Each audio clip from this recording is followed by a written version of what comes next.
Welcome to the beautiful channel Talk with Sapi. I am Shivam and I am here to tell you about the beauty of physics today.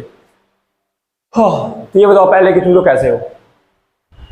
I hope कि तुम लोग बिल्कुल मस्त हो गए, जबरदस्त हो गए। तो आज का जो टॉपिक है, जैसे मैंने आपसे प्रॉमिस किया था कि मैं फिजिक्स पे कंप्लीट सीरीज लाने वाला हूँ। हर वो टॉपिक, हर वो एक इम्पॉर्टेंट लेक्शन जो आपको फिजिक्स में हेल्प करेगा, मैं उस चीज़ के बारे में बात करूँगा। तो आज का जो टॉपिक हमारा है, ये टॉपिक है on the very important topic vector. What actually you know about vector. जैसा कि आप जानते हैं कि फिजिकल क्वांटिटी हमारे पास दो तरह के होते हैं। पहला जो होता था on the basis of their कि कौन डिपेंड करता है कौन नहीं करता है, बेस क्वांटिटी और derived quantity. But on the basis of their specific character, vector and scalar. दो तरह के होते हैं हमारे पास फिजिकल क्वांटिटी। एक होता है बच्चा वेक्टर, एक होता है हमारा स्केलर। वेक्टर एंड स्केलर, इन दोनों में अंतर क्या है? सर वेक्टर क्या होता है और स्केलर क्या होता है? इसको आप ऐसे समझो कि जिस क्वांटिटी के पास मैग्नीट्यूड होगा, quantity which has magnitude plus direction, उसे हम क्या कहेंगे? वेक्टर। जिसके पास सिर्फ मैग्नीट्यूड होगा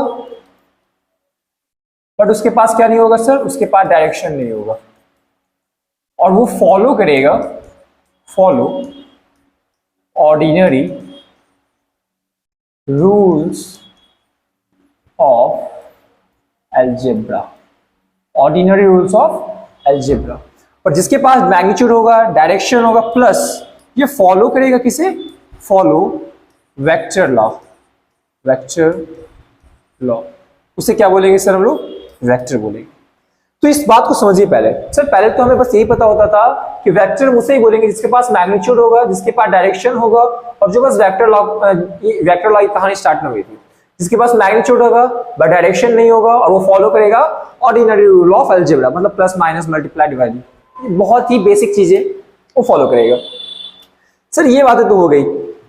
जैसे कि एग्जांपल आप जानते हो कि फोर्स हमारे पास एक वेक्टर क्वांटिटी होता है, but if I am talking about speed हमारा एक स्केलर क्वांटिटी है। तो ये सब बातें वो पता है। तो एक वेक्टर होने के लिए मैग्नीट्यूड, डायरेक्शन प्लस वो वेक्टर लॉ ऑफ एडिशन को फॉलो करना चाहिए। अगर इस तीनों प्रॉपर्टीज में से कोई भी एक नहीं होगा तो आप उस क्वांटिटी को वेक्टर क्वांटिटी नहीं कर सकते हो। चलिए देखिए, यहां पे वेक्टर को रिप्रेजेंट करने के लिए दो मेथड हमारे पास है। The first one is that geometrical method, और जो दूसरा मेथड है ये है analytical method. The first method is geometrical method और दूसरा हो गया एनालिटिकल मेथड। जियोमेट्रिकल मेथड में हम लोग यूज करते हैं जियोमेट्री को, ठीक है, इसमें हम यूज करते हैं जियोमेट्री को। और एनालिटिकल मेथड में हम लोग यूज करते हैं जो आप पढ़े थे ना, कोऑर्डिनेट्स को इस्तेमाल करते हैं हम लोग इसमें बताने के लिए। Basically coordinates x axis, y axis, z axis, इन सब पे हम लोग वेक्टर को रिप्रेजेंट करते हैं। तो ये दो तरह से हम वेक्टर को रिप्रेजेंट करेंगे। नेक्स्ट वन इज दैट, अब यहाँ पे एक बहुत ही बड़ा क्वेश्चन आता है कि सर वाई वेक्टर इतना जरूरी क्यों है हमारे लिए? आखिर वो क्या बातें हैं वेक्टर के पास जो वेक्टर को वेक्टर बनाती है और स्केलर को स्केलर? तो देखो, इस बात को तुम इस तरह समझना। सिंपली देखो, मैं कुछ बातें बता रहा हूं, ठीक है। मान लीजिए आपके पास एक ब्लॉक है, एक व्यक्ति इधर से फोर्स लगा रहा है इस पे और एक व्यक्ति इधर से फोर्स लगा रहा है। ये F1 फोर्स लगाया और ये F2 फोर्स लगाया। If your F1 is greater then your F2, अगर आपका F1 F2 से ज्यादा बड़ा है, अगर F1 F2 से ज्यादा बड़ा है तो ऑब्जेक्ट, जो नॉर्मल सी बात है, ऑब्जेक्ट किधर जाएगी? इधर जाएगी। चलिए सेम कहानी, अगर आपका सेम फोर्स, सेम व्यक्ति F1 ऊपर हो गया और F2 नीचे हो गया, ऐसा लग रहा है, और F1 यहां भी F1 जो आपका है बच्चा वो F2 से क्या हो गया? ज्यादा। दैट मींस फिर ऑब्जेक्ट किधर जाएगा? नीचे की साइड जाएगा। But if I am talking about कि अगर आपका एक फोर्स इधर लग रहा है F1 और एक फोर्स ऐसे अप साइड लग रहा है ऊपर F2, तो बताओ ऑब्जेक्ट किधर जाएगी? अगर मान लो यहां मैंने बोला कि इसके पास 5 न्यूटन है और इसके पास 2 न्यूटन है, तुम बोलोगे ना सर कि ऑब्जेक्ट दिस साइड जाएगा विथ 3 न्यूटन के साथ। अगर मैं यहां बात करता हूं, यहां पे सर इसके पास 5 न्यूटन है और इसके पास 3 न्यूटन है, तो ऑब्जेक्ट नीचे की तरफ जाएगा विथ 2 न्यूटन। सेम एज अगर यहां पे मैं बोलता हूं कि इसके पास 3 न्यूटन, इसके पास 2 न्यूटन है, तो बताइए ऑब्जेक्ट किधर जाएगा? कंफ्यूज कि सर यहाँ पे ऑब्जेक्ट किधर जाएगा। और अगर आपने बताया भी कि ऑब्जेक्ट इधर जाएगा तो इसका एक मैग्नीट्यूड होगा ना, इसके मैग्नीट्यूड को आप कैसे निकालोगे? क्योंकि कोई भी क्वांटिटी आप निकालने के लिए मैग्नीट्यूड चाहिए आपके पास। तो इस चीजों को फाइंड आउट करने के लिए वेक्टर की आवश्यकता हमें पड़ती है। एक बात और यहां ध्यान देना बच्चा, इसमें आपको एक बात और ध्यान देना है।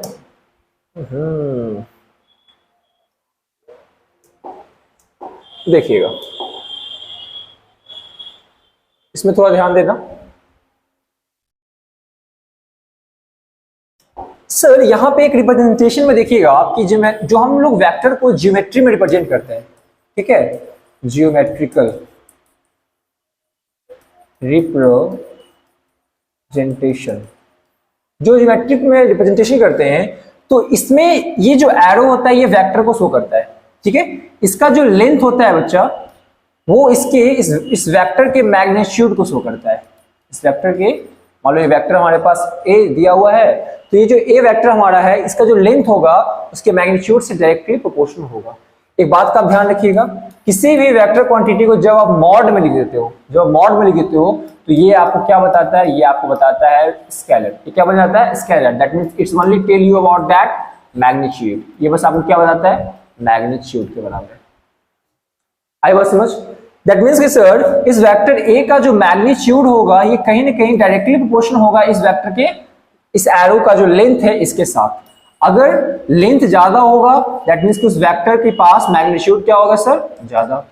अगर इसका लेंथ कम होगा तो उस वेक्टर मैग्नीट्यूड क्या होगा आपका? कम। मान लो मैंने एक वेक्टर ये लिखा ए वेक्टर और एक मैंने लिखा ये बी वेक्टर। आपको नॉर्मल सा बात याद रखना है कि sir length of vector A है जो कि ज्यादा है लेंथ ऑफ वेक्टर बी से। दैट मींस कि magnitude of vector A is greater than magnitude of, A का ज्यादा ये बी का ज्यादा है। गड़बड़ हो गया? चलिए देखिए, थोड़ा मैं प्रिंट कर देता हूं। Length of vector A is smaller than length of vector B, then magnitude of vector A is less than magnitude of vector B. आई बात समझ?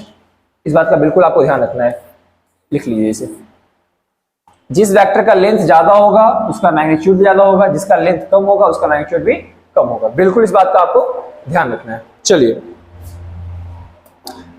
Coming on the next slide, ये मैंने बता दिया कि वेक्टर क्यों जरूरी है। द थर्ड, अच्छा अब यहाँ पे एक देखो, मैंने एक बात लिखी थी स्टार्टिंग में ही, तुमने देखा होगा, follow vector law of addition या फॉलो वेक्टर लॉ। अब ये वेक्टर लॉ क्या होता है सर? इसको एक बार देख लीजिए, ठीक है, इसे आप एक बार देख लो, हो सके तो आप इसे लिख लीजिए क्योंकि ये बहुत ही इंपॉर्टेंट टॉपिक है आपके लिए। चलिए देखिएगा, इस वेक्टर लॉ ऑफ एडिशन को समझने से पहले आप ये बात समझो कि सर वेक्टर कितने टाइप के होते हैं। Types of vector, types of vector, vector के भी बहुत से टाइप होते हैं, ठीक है। फर्स्ट, जो सबसे पहले मैं वेक्टर की बात करूंगा वो है unit vector, unit vector. Second one is that parallel vector. Third one is that anti, इसको तुम ऐसे समझो, और एक होता है हमारे पास anti parallel vector. The fourth one is that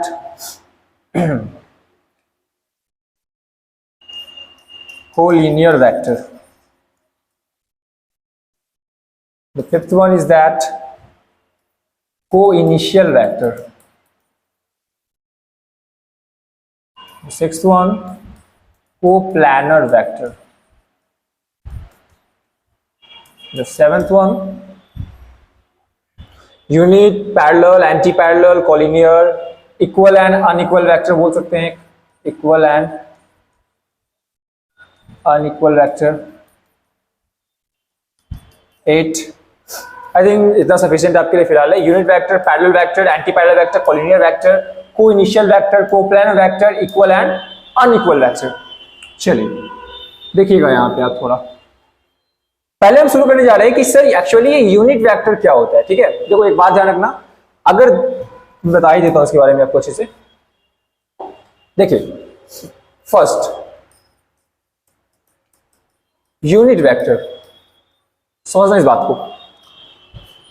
unit vector को आप इस तरह समझो बच्चा कि ये बस आपको किसी भी वेक्टर के बारे में उसकी डायरेक्शन को बताता है। किसको बताता है? डायरेक्शन। यहां पे पहले आप इस बात का ध्यान रखना, एक नोट पॉइंट जिसको आप लिख लेना, ठीक है। किसी भी फिजिकल क्वांटिटी को रिप्रेजेंट करने का एक मेथड होता है, एन यू और N cap, N U and N cap. इसमें ये जो आपका एन दिख रहा है ये इसका मैग्नीट्यूड होता है बच्चों, magnitude. U is the unit and N cap इसे बोलते हैं एन कैप, ये इसका होता है डायरेक्शन, ये इसका होता है डायरेक्शन। अगर किसी भी फिजिकल क्वांटिटी के पास एन यू और एन कैप है, दैट मीन्स कि वो हो गया उसका वेक्टर क्वांटिटी, ये हो गया वेक्टर क्वांटिटी। बट अगर किसी फिजिकल क्वांटिटी के पास एन और यू है बस, ये हो गया आपका स्केलर क्वांटिटी, स्केलर क्वांटिटी। इस बात का बिल्कुल आप ध्यान रखिएगा, N U N N cap. अब यहां पे एक बात को आप फील करो, ठीक है। देखो देखिए sir, what actually the unit vector is. आप इसको ऐसे समझो कि एक वेक्टर हमारे पास ए है, तो सर एक वेक्टर है, दैट मीन्स कि इसका एक मैग्नीट्यूड होगा और इसके पास इसका एक स्पेसिफिक डायरेक्शन होगा, ए कैप। तो अगर हम इसके डायरेक्शन ए कैप के बारे में बात करते हैं तो क्या आ जाएगा? Vector A upon vector magnitude of that vector. That means कि आपका ए कैप क्या आ गया? Is nothing other than that vector upon magnitude of that vector, magnitude of that vector. अब यहां पे एक बात ध्यान रखिएगा आप कि जो हमारा यूनिट वेक्टर होता है, ठीक है, जो हमारा यूनिट वेक्टर होता है, इसका जो हमारा यूनिट वेक्टर होता है बच्चा, a vector having unit mass, sorry for that, unit magnitude। इसका जो मैग्नीट्यूड होता है वो क्या होता है? यूनिट। और फॉर्मूला क्या होता है? इस बात का बिल्कुल ध्यान रखिएगा, A cap is equal to vector and by their magnitude. इस बात का आपको बिल्कुल ध्यान रखना है, कोई समस्या नहीं। अब यहां पर मेरा एक क्वेश्चन आपके लिए जनरेट होता है, पहले मैं एक क्वेश्चन पूछ लेता हूं। एक क्वेश्चन है बच्चा, क्या इलेक्ट्रिक करंट आपका स्केलर है या वेक्टर है? इलेक्ट्रिक करंट स्केलर है या वेक्टर है? अब इसे हम कैसे बताएंगे? इलेक्ट्रिक करंट स्केलर होता है या वेक्टर होता है? बताओ। कुछ बच्चे बोलेंगे सर ये तो स्केलर है, कुछ बच्चे बोलेंगे सर ये तो वेक्टर है। बट एक्चुअली इलेक्ट्रिक करंट है क्या, स्केलर या वेक्टर? इसको आप कैसे एक्सप्लेन करोगे ये बताओ। जिसको समझाने का सबसे बेहतरीन तरीका है समझना इस चीज को। देखिए, अगर हम बात करते हैं इलेक्ट्रिक करंट की, पहले बात बता देता हूं मैं। एक वेक्टर होने के लिए आपके पास मैग्नीट्यूड होना चाहिए सर, आपके पास स्पेसिफिक डायरेक्शन होना चाहिए और आप वेक्टर लॉ को फॉलो करिएगा, वेक्टर लॉ को